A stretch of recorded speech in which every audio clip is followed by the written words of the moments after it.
Hi. The, One of the prompts this month was Thoughts Upon Awakening. The other prompt was revision of an old poem, and I don't really want to do that because I'm so precise with what I want to say usually that I don't want to go back and take another point of view or anything. But Thoughts Upon Awakening, I mean, I think you're supposed to really think about, like, when you wake up, what are you thinking about? But in this case, I'm going back to my college days at Rutgers, and um, first waking up on a slab by the Raritan River, next waking up in class with the professor lecturing from right next to where I was standing, and lastly, not waking up, but waking up to reality, or waking up to, when was my artistic, mind woken up. Of course, coffee's involved, and poetry. On awakening. I woke up on a slab, fairest afternoon of the fall semester, playing hooky on my best professor. Red shale shared with the sunning gull. Avian brethren hobbled in shallow muck, bilious beaks scrubbing the Raritan. At low tide, noshing stranded snails, piebald pigeons roosting near, shit-caking the highway's underbelly, swoosh of speeding tires against asphalt, echoing in wakes of their own wind. Once I woke in a viscous puddle of drool, Barry Qualls, ass in my face, reading the King James Version aloud to class, nonplussed, and pomegranates, a land of oil, olives, and honey. And any grudge he bore was underwhelming, because I got a B+ for the term when my final essay wasn't altogether that good, and I had the balls to hand it in the same day to 2 teachers. I awoke from reverie in Paulie's cafe, tonguing espresso fines on a dimpled lemon peel, lips drawn taut in bitter sneer, frost joining me, uncharacteristically mute, at my lonely table for 2, spine cracked, splayed, like carrion on the road not taken, delicate cylindrical ash poised midair, a line unwriting itself in my mind.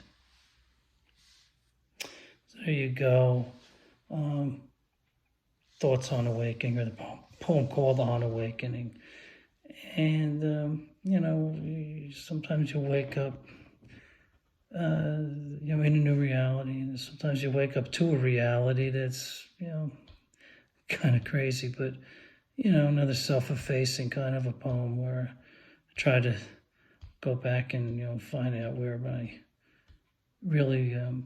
did my mind really begin to grow.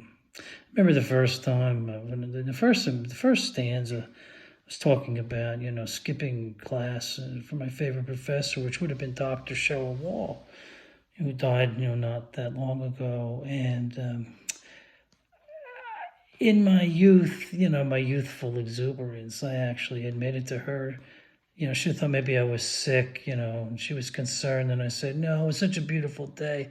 I couldn't bear to be inside. And she was kind of disappointed. And she looked at me and was like, well, that doesn't do me any good, and I was embarrassed. I felt guilty about that, and I obviously still do because I'm writing a poem 40 years later. But she actually is a person that helped me to get my first job after college, and the trajectory of my life, was kind of set at that point. So I owe her a lot.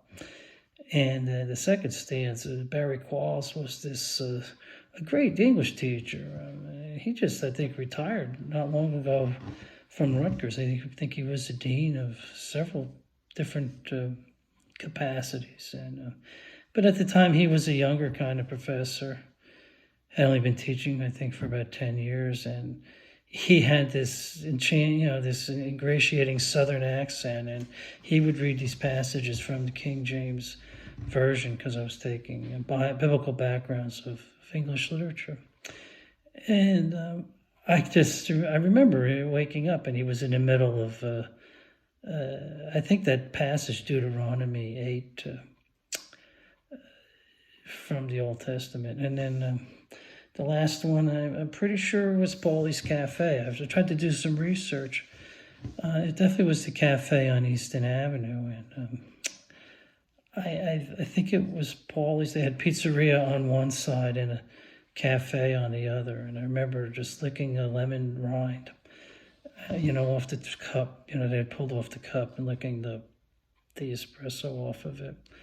And just thinking about how, the bitterness of coffee and bitterness of life, adds to depth of reading and writing.